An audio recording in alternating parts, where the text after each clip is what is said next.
Las grandes naciones nativas de América del Norte son una parte fundamental de la historia de este continente, desde los vastos territorios del oeste hasta las grandes llanuras del norte.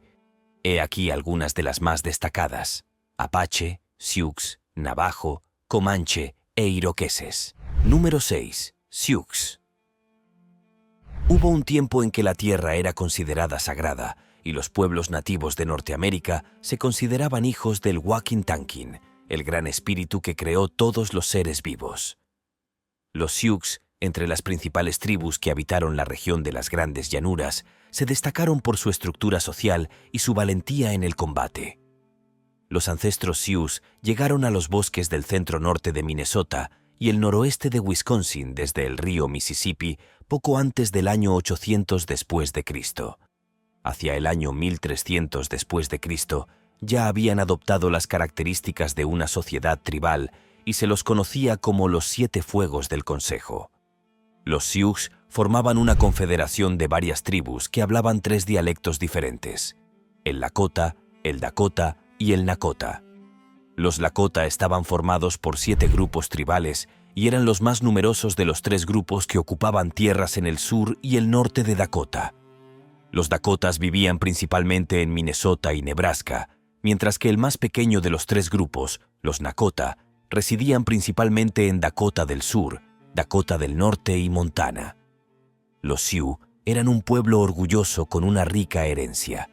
Eran los gobernantes de las llanuras y pastizales de América del Norte, temidos por otras tribus desde la región de los Grandes Lagos hasta las montañas rocosas.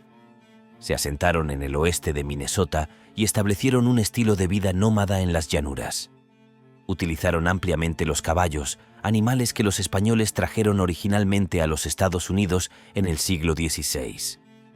Su principal fuente de alimento era la carne de búfalo para ayudar en la caza del búfalo.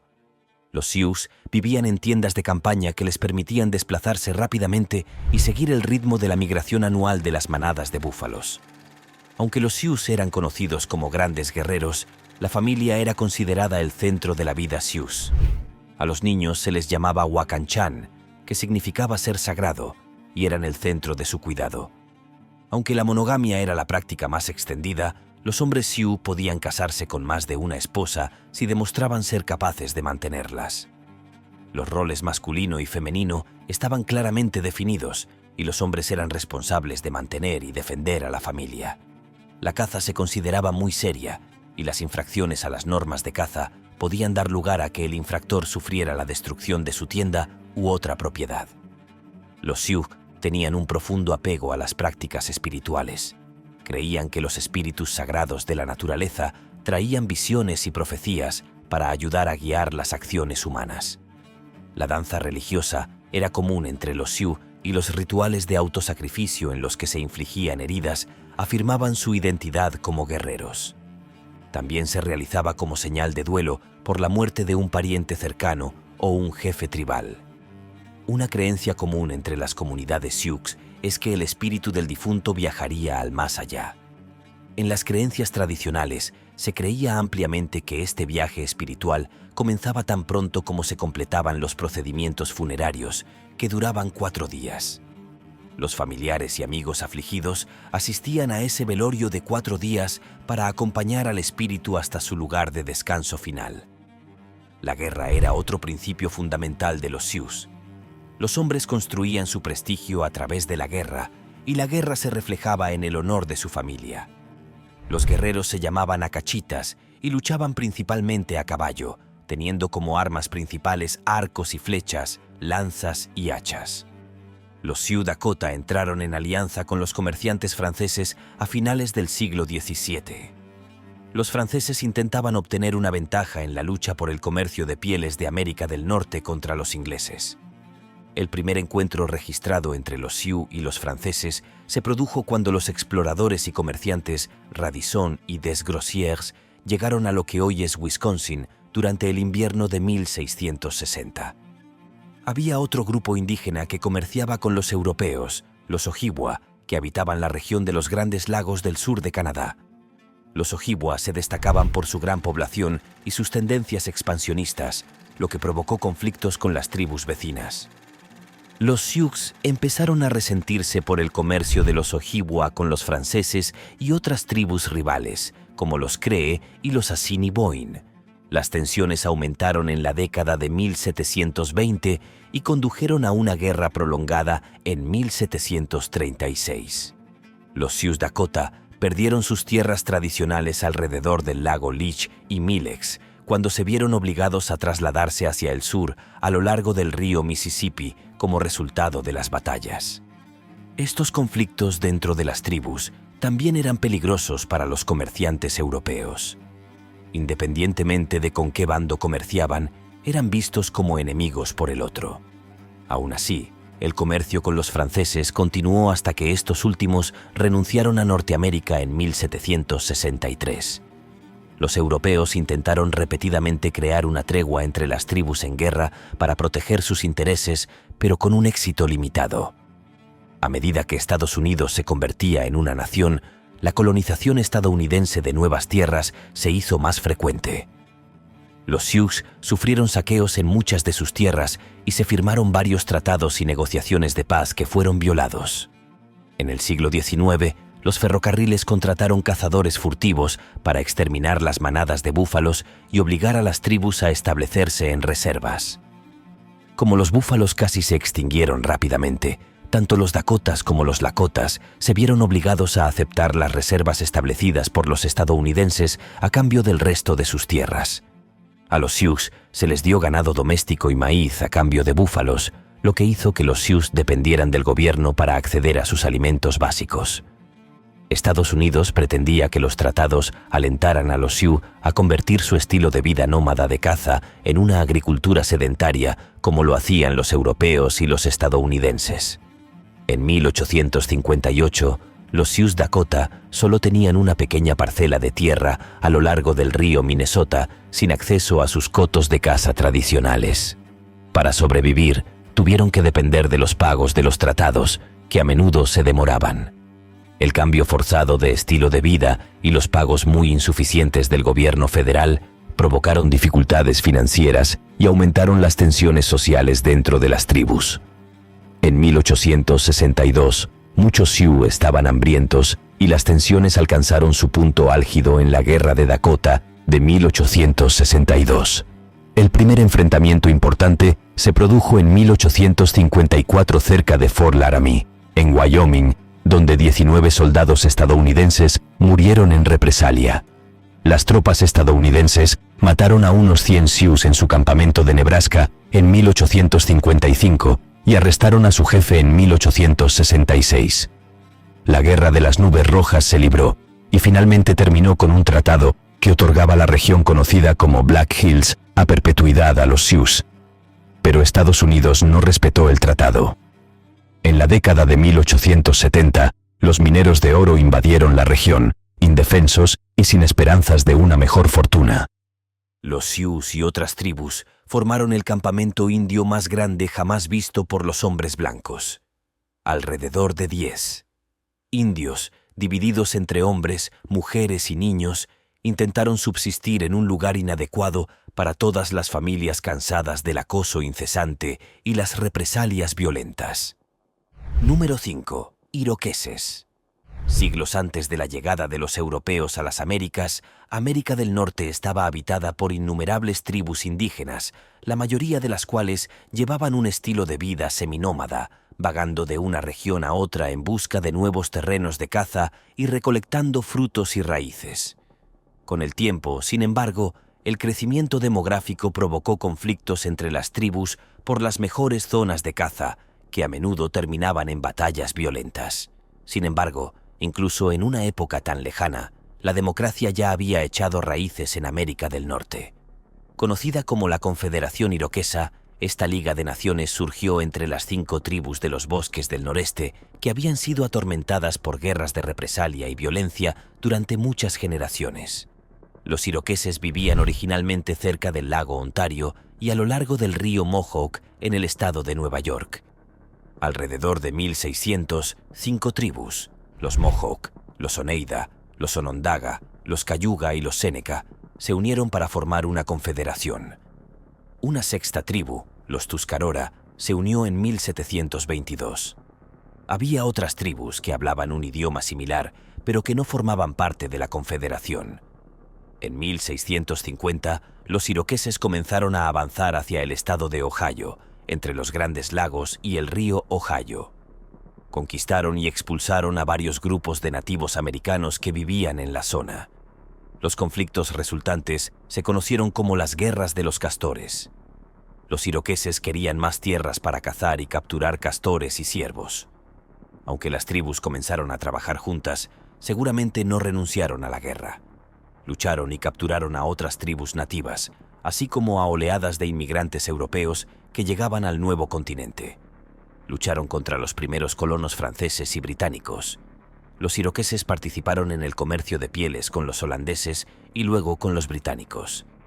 A diferencia de muchas otras tribus al este del río Mississippi, los iroqueses generalmente detestaban a los franceses y solían intercambiar sus botines de caza con los ingleses. Un pequeño grupo se convirtió al catolicismo y ayudó a los franceses, pero la mayoría de los iroqueses ayudaron a los ingleses durante la llamada Guerra Franco-India. Como era bastante típico de los indios del noreste antes de la colonización, los iroqueses vivían en grandes casas comunales conocidas como malocos, hechas de árboles jóvenes y cubiertas con corteza de olmo, cada una de las cuales albergaba a muchas familias. La familia maloca era la unidad básica de la sociedad tradicional iroquesa y proporcionaba una forma de organización social. La agricultura era la principal fuente de alimentos y las mujeres tenían un papel específico, ya que se pensaba que estaban conectadas con el poder de la tierra para generar vida.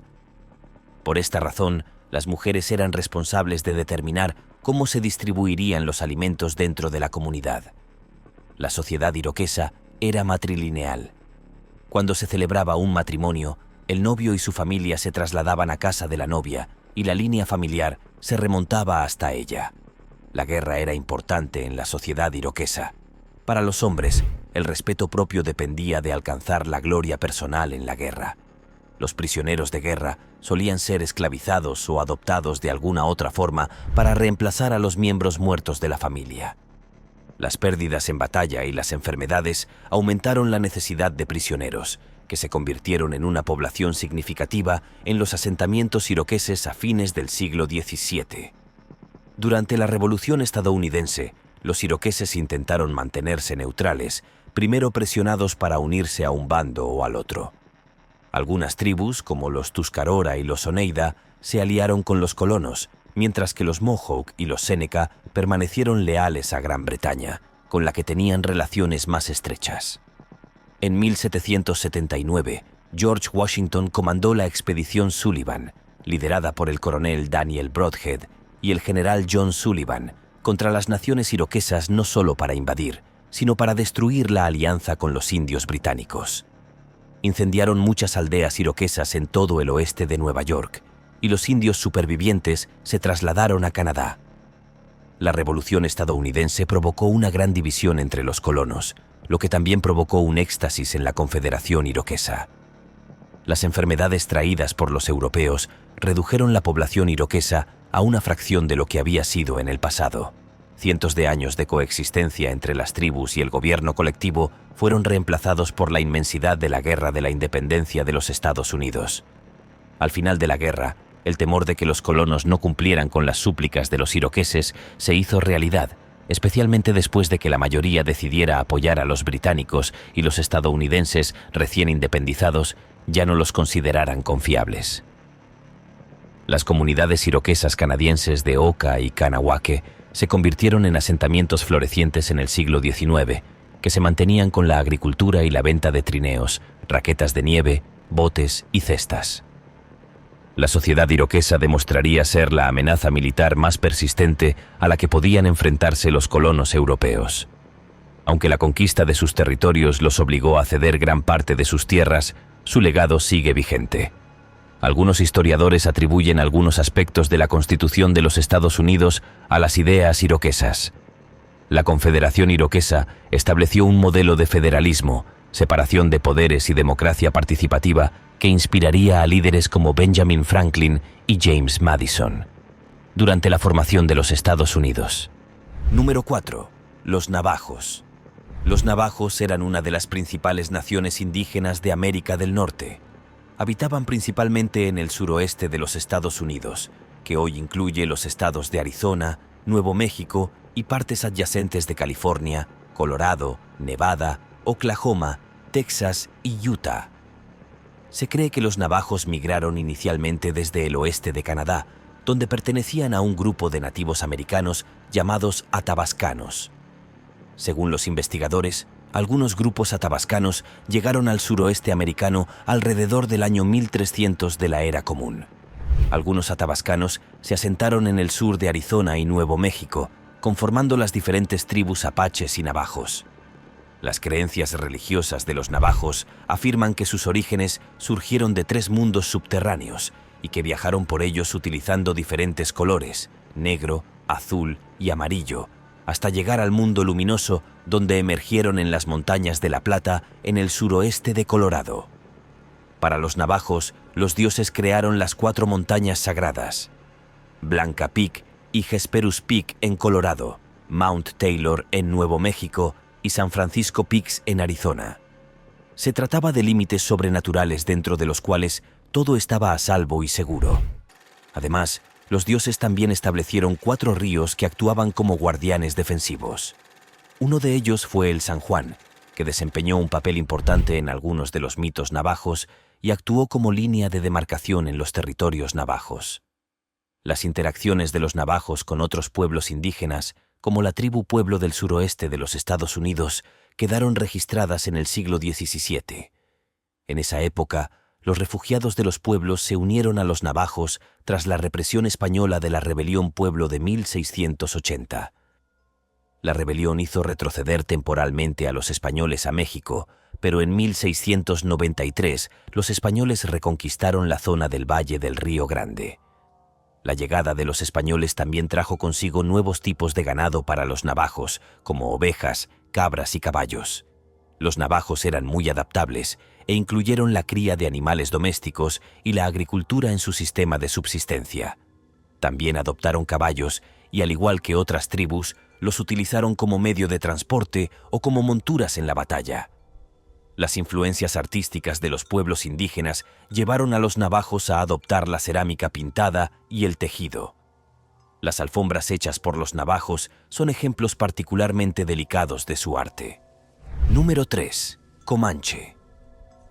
La región conocida como las Grandes Llanuras, que se extiende al este de las montañas rocosas en Estados Unidos y Canadá, ha sido el hogar de muchas tribus indígenas diferentes, cada una con sus propias particularidades y tradiciones. Entre las diferentes tribus norteamericanas, la nación comanche fue una de las más activas y poderosas. Habitaron los territorios que hoy comprenden el centro-norte de Texas, el este de Nuevo México, el sureste de Colorado, el suroeste de Kansas y el oeste de Oklahoma.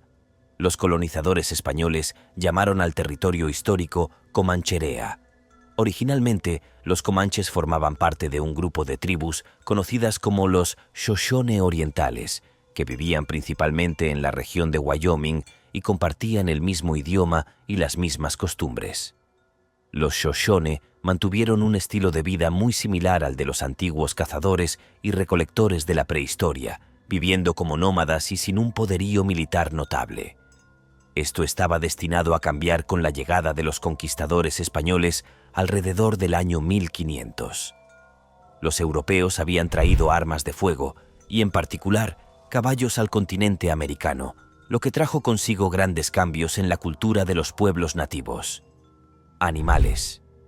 El dominio de los caballos dio a los comanches superioridad táctica frente a otras tribus vecinas que aún no contaban con estos animales. Los comanches se separaron de los Shoshone con unos 10 miembros. Primero migraron a las llanuras centrales antes de dirigirse al sur, a una zona que se extendía desde el río Arkansas hasta el centro de Texas. A medida que continuaban migrando, la población comanche aumentó drásticamente debido a la abundancia de búfalos en las llanuras. Gracias a los caballos. Una vez más, se los podía cazar con mayor facilidad y se convertían en la principal fuente de alimento de los comanches. A medida que su población crecía y se desarrollaba una cultura basada en la guerra, Los comanches pronto se convirtieron en los guerreros más temidos del territorio. Eran famosos por su salvajismo en el combate y su gran habilidad como jinetes.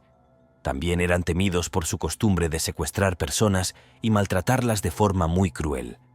Considerando a sus cautivos como esclavos o mercancías que podían canjearse por pieles y caballos, los comanches lucharon contra los apaches y los expulsaron de las llanuras. A finales del siglo XVIII, la lucha entre comanches y apaches había adquirido proporciones legendarias. En 1784, el gobernador de Texas, Domingo Cabello, escribió que los apaches habían sido derrotados en las llanuras del sur en una batalla que duró 9 días en algún lugar del noroeste de Texas. Los indios comanches solían recurrir a las incursiones nocturnas contra sus enemigos como táctica. Esto ocurría normalmente en noches de luna llena, cuando la visibilidad era mejor y los comanches podían ver sus rutas.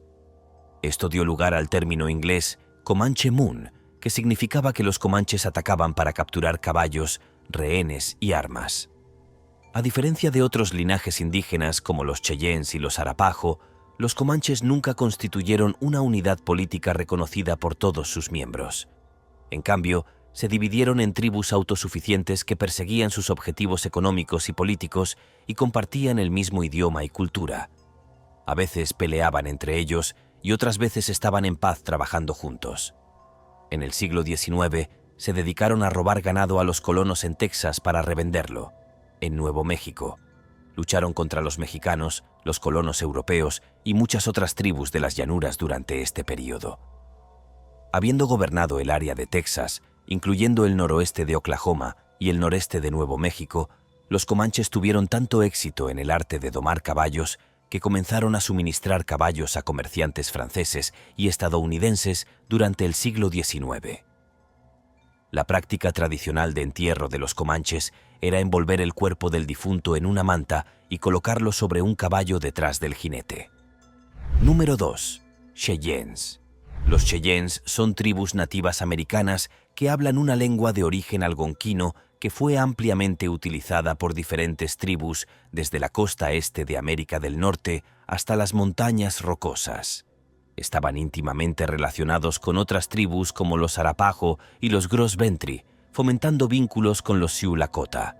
Los Cheyennes estaban entre las tribus más importantes de las llanuras y vivían y cazaban principalmente en las colinas y praderas a lo largo de los ríos Missouri y Rojo.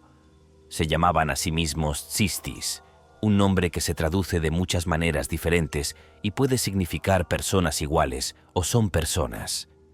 En sus orígenes, los Cheyennes vivían en la zona de los Grandes Lagos de Minnesota y en el río Missouri, donde vivían en casas de troncos cubiertas de tierra en asentamientos permanentes, cultivaban maíz y calabazas, cazaban animales salvajes, recolectaban arroz silvestre y fabricaban cerámica. Sin embargo, a finales del siglo XVII, comenzaron una migración hacia el oeste, probablemente debido a la competencia y el conflicto con los indios Ojibwa, Arikara y Mandan. Al migrar hacia el suroeste, su estilo de vida cambió y se convirtió en el de cazadores y recolectores nómadas. En el siglo XVIII, los Cheyennes se apoderaron de los caballos traídos por los españoles y se convirtieron en hábiles cazadores de búfalos. Sin embargo, los conflictos contra sus enemigos Sioux acabaron empujando a los Cheyennes hacia las llanuras, quienes a su vez empujaron a la tribu Kiowas hacia el sur. En 1832, los Cheyennes se dividieron en dos grupos. Uno habitaba el río Platte, cerca de las Black Hills, y el otro vivía cerca del río Arkansas, más al sur, en Colorado. Los que se trasladaron al río Arkansas acabaron entrando en contacto con los Kiowas y sus aliados comanches. Se produjeron varias batallas encarnizadas entre ellos hasta 1840, cuando se formó una alianza con las tribus Kiowas, apaches y comanches. En virtud del Tratado de Fort Laramie de 1851, se estableció el primer territorio Cheyenne en el norte de Colorado, que comprendía los emplazamientos actuales de Fort Collins, Denver y Colorado Springs. Un tratado de paz firmado con los Kiowas permitió a los Cheyennes ampliar sus incursiones más al sur. En 1853 llevaron a cabo su primera incursión en México con resultados nefastos, ya que perdieron a la mayoría de sus guerreros en una batalla con los mexicanos. A medida que más colonos europeos y estadounidenses avanzaban hacia el oeste en la década de 1850, los Cheyennes, junto con sus nuevos aliados, pronto comenzaron a rebelarse contra los pioneros y el ejército de los Estados Unidos. Número 1. Apache. Las naciones y tribus indígenas de América del Norte desempeñaron un papel clave en la historia fundacional de los Estados Unidos. Si bien muchas culturas indígenas desempeñaron un papel importante durante el período de colonización del salvaje oeste, pocas pueden afirmar que desempeñaron un papel tan importante como los indios apaches. Los indios apaches eran guerreros rabiosos que se negaban a ceder sus tierras a pesar de las crecientes dificultades que tenían. Los apaches son un grupo de tribus indígenas americanas culturalmente relacionadas del sudoeste de los Estados Unidos. Son parientes lejanos de los navajos, con quienes comparten las lenguas athabascas que se hablan en todo el oeste de los Estados Unidos. Históricamente, las tierras de origen de los apaches comprendían áreas que ahora corresponden al este de Arizona, el norte de México, Nuevo México, el oeste de Texas y el sur de Colorado. Estas áreas se conocen colectivamente como apachería. Los primeros apaches eran un pueblo nómada que cubría una amplia zona de los Estados Unidos y vagaba hasta el sur de México. Eran principalmente cazadores y recolectores. Algunos grupos cazaban búfalos y otros se dedicaban a la agricultura de forma limitada. Los apaches vivían en dos tipos de viviendas tradicionales, los wiki, los ups y los tipis. Los wiki-up eran más bien viviendas permanentes, con una estructura hecha de árboles jóvenes que formaban una cúpula cubierta de corteza o hierba. Las tiendas, llamadas tipis, eran un hogar temporal que podía trasladarse fácilmente cuando la tribu necesitaba trasladarse para cazar búfalos y transportar sus tiendas y otros artículos. Cuando se trasladaban, los apaches utilizaban un tipo de trineo llamado travoy, que se podía llenar con artículos y luego tirar con perros. Cuando los europeos trajeron caballos a América, los apaches comenzaron a utilizarlos para arrastrar los travois. Como los caballos eran mucho más grandes y fuertes, los travois podían ser más grandes y transportar muchas más pertenencias. Esto también permitió a los apaches fabricar tiendas de campaña más grandes. Tradicionalmente, los guerreros no usaban tocados de guerra con plumas, aunque los apaches de las llanuras adoptaron sus tocados de sus amigos coyúas. La mayoría de las tribus apaches usaban tiaras de cuero o tela. Los apaches solían llevar máscaras de madera y tocados especiales para las ceremonias religiosas. La pintura facial dependía del tipo de ceremonia y variaba si se trataba de una batalla. Cuando se elegía a un jefe tribal, se hacía democráticamente. La decisión de los apaches de elegir a sus líderes se basaba en el respeto a cada candidato. Si el candidato no gozaba del respeto de muchos miembros de la tribu, perdería su puesto. Para los apaches, era importante que los miembros de la tribu confiaran firmemente en su líder. Las tribus apaches tienen una larga historia de lucha por su territorio. Lucharon contra los invasores españoles y mexicanos durante el siglo XVII y contra los estadounidenses durante el siglo XIX. La valentía de estos guerreros indígenas se refleja en el nombre con el que se les conoce.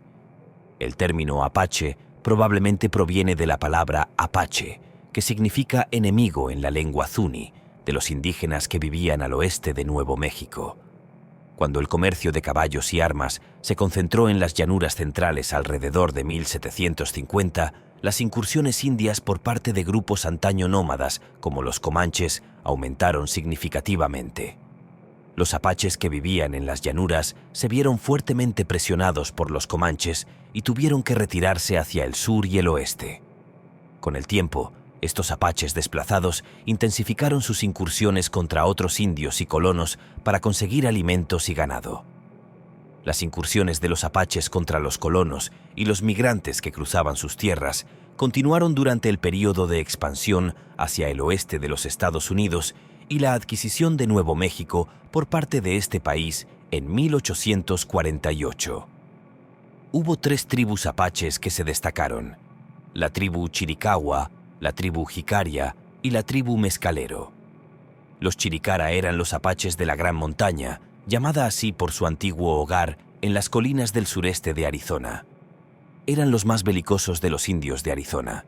Sus incursiones se extendieron a Nuevo México, el sur de Arizona y el norte de Sonora, México. Algunos de sus líderes más notables fueron Cochise, Naish y Jerónimo. Los Jicaria fueron uno de los 6 grupos que emigraron de Canadá entre los años 1300 y 1500 después de Cristo. En la actualidad, muchos apaches viven en reservas de Arizona y Nuevo México. La agricultura, la ganadería y el turismo son actividades económicas importantes para estos pueblos que, aunque viven en tiempos modernos, aún mantienen vivas sus creencias y tradiciones ancestrales. Gracias por ver este video. Hasta la próxima.